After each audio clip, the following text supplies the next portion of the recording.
Hello world, it is Thursday, November 26th and Thanksgiving Day.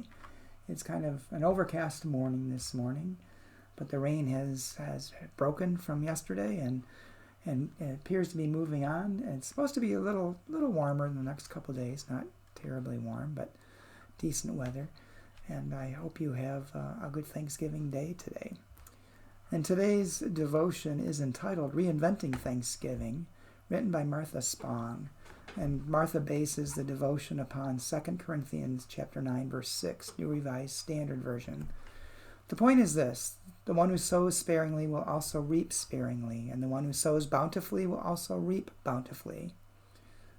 And Martha writes, I love Thanksgiving. I love the food, from the turkey to the classic side dishes to the pies. I love feeding as many people as possible. I love the Macy's parade on TV, and I love the dog show that follows. The Bernese Mountain Dog, this gentle breed. I even love ironing a special tablecloth. I especially love that it's a holiday about being together and not about gifts. Every year I remember the first Thanksgiving after divorce, when I have no one to feed and nowhere to go. My young children were with their dad, my father had just died, and I felt bereft. Every year I remember the kind woman Georgia who invited me to be part of her family that day.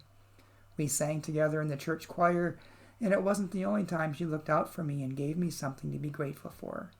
The next year I was cooking a turkey in my own kitchen, in a home I hadn't yet imagined making. Now the season of my life when I cooked for a big gathering has passed. Geography and remarriage changed all that long before COVID-19 became a factor. I've been reinventing Thanksgiving for almost a decade, celebrating what I can and reframing the rest. I've sown seeds of hospitality and gratitude, waiting for the harvest that will come with the next reinvention. Now I give thanks for this moment, this day, this life.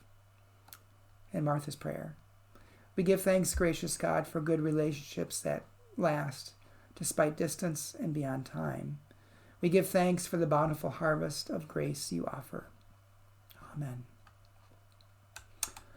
And I think it's important in this Thanksgiving holiday when the recommendations are that we don't gather with a lot of people outside of our personal bubble because of the threat of spreading coronavirus, that we take the time to think about what we are grateful for.